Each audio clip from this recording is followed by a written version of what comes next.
Hello, welcome to the podcast. This is Parenting with the Focused Mindset, and I'm your host, Cher Kretz.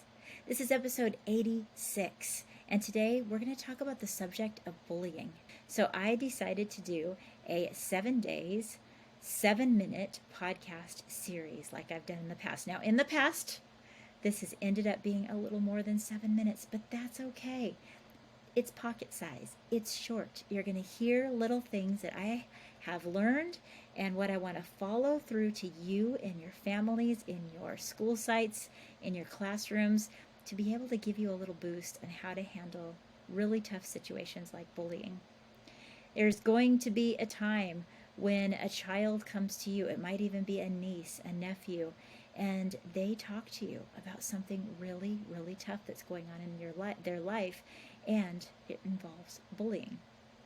We're going to talk about the do's and don'ts in this next week, some questions you should avoid, some things that I sometimes see that isn't helpful, and some things that are helpful.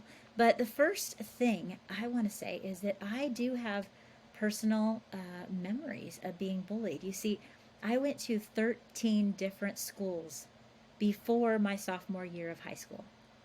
I mean, I wrap my mind around that sometimes and I think, how could that possibly be? So, what happened?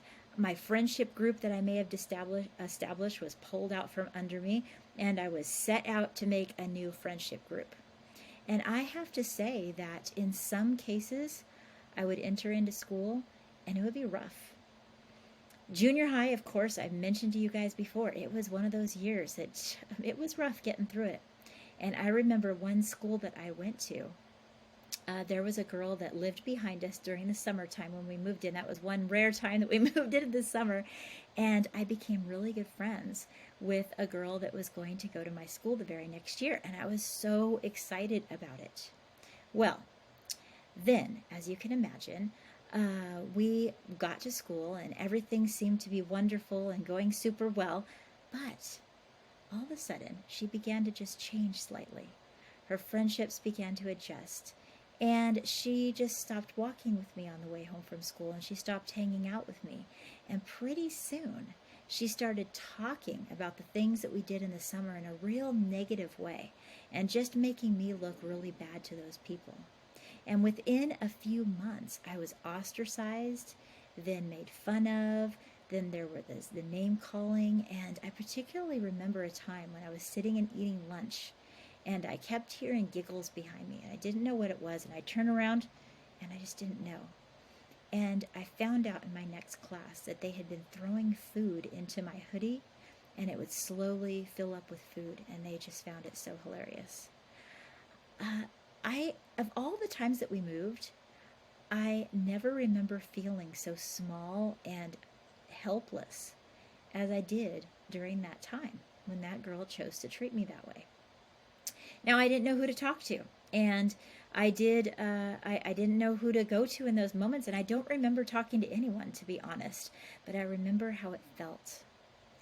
And many times when I'm sitting in front of a student and I'm counseling, I allow myself to go back to that moment because I want to be able to see things through their eyes, and partly one way that I can do that is to remember a time when I felt horrible, when I felt really bad. Now, you might be one of those rare people that cannot think of a time in your life where you were bullied.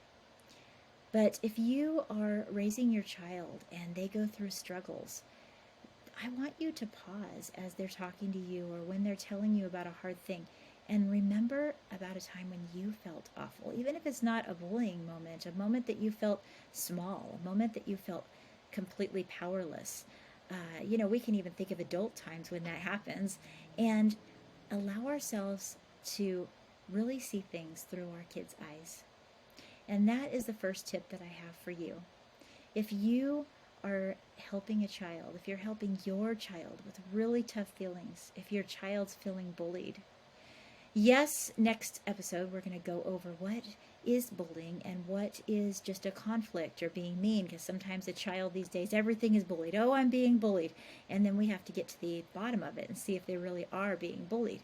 But before that, before we can even get to the place where we can really figure that out, We need our child to feel comfortable enough to talk to us.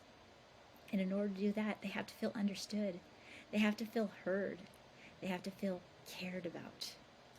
And that's the most important thing that you can do for a child who is hurting. I know that I had one very good friend, and she was a friend that happened to be at our church.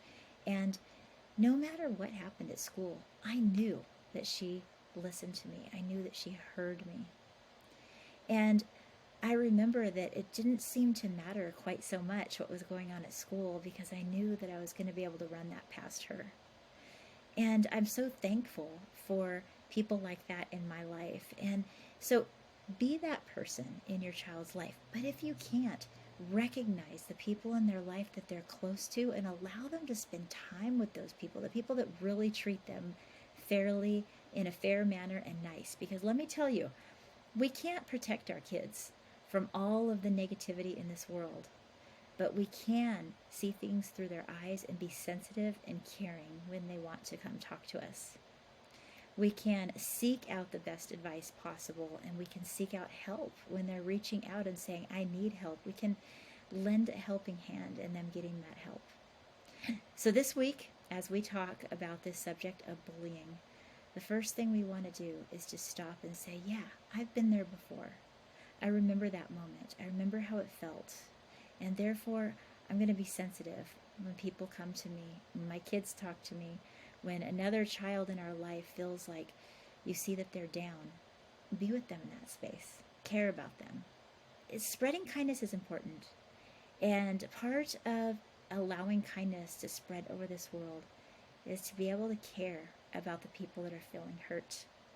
So I hope you're able to be your best self this entire week just by choosing to have a different level of compassion, by reaching out and reaching into your heart and remembering what it feels like, and then reaching out to other people.